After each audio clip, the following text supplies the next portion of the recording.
Across the world, and there are three big stories today that we have to bring you. Italy has cancelled the AstraZeneca jab as we find out that 2 care homes now have got the old Kung flu back within their premises, and it has led to many deaths. We now have to question, where does this leave the vaccination programme as we move into mid-March 2021? Howdy, Chunky. These are three very, very worrying stories. Let's begin first with the jab, and it is being, well, cancelled throughout the world. It seems across Europe they're getting nervous. In Ireland and also in Italy, they have put the whole AstraZeneca on hold amidst these blood clots, which seem to be a big problem. There are documents doing the rounds, and we're just going to wait for them to be substantiated before we bring it to you, but it seems like there are undoubtedly absolute byproducts of taking this jab which are not good for the human body. It seems the blood clot is the most worrying, but they have now got so concerned on the continent that they are now pausing the rollout of the AstraZeneca jab. Yeah, real nice.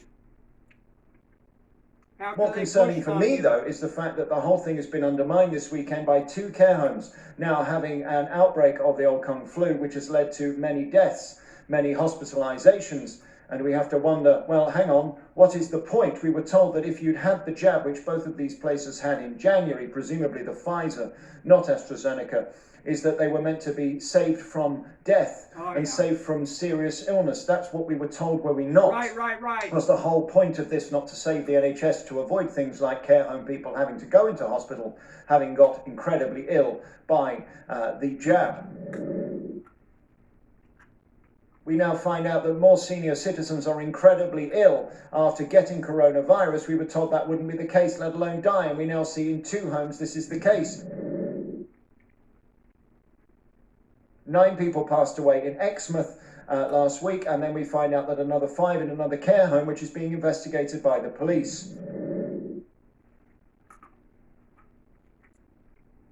This is not going well at all, and this is certainly not the narrative that the government want me talking about, or indeed that they want in terms of the PR of the rollout of the vaccine. This puts great shade on the future of it until they resolve these issues. Surely there has to be an inquiry in this country as well as everywhere else in the world where they are taking the vaccine as to, firstly, whether it works. That's the most important thing. There is no point spending all this money, time and effort if we're finding that pensioners are getting seriously ill and still are dying of it. Now, they'll say probably, well, it's a new strain, but that wasn't the deal. The deal was that we're going to take the vaccine.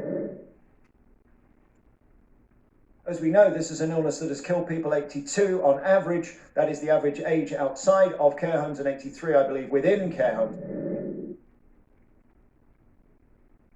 We were told that the vaccine would stop them from getting seriously ill and ending up in hospital, and that is now not the case.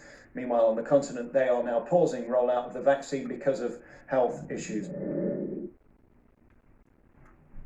This is a very worrying day for the vaccine, and I wonder, where do they go from here?